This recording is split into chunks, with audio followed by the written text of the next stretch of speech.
সরল সঠিক পথে চলি, মানব সেবায় জীবন গড়ি।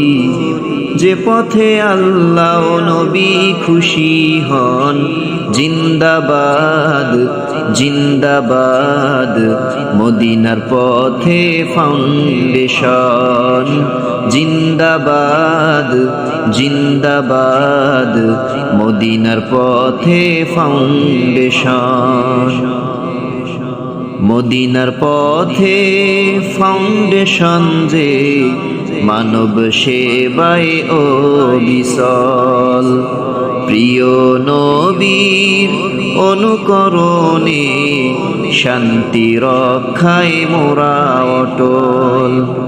মদিনার পথে ফাউন্ডেশন যে মানব সেবায় ও বিশাল। প্রিয় নবী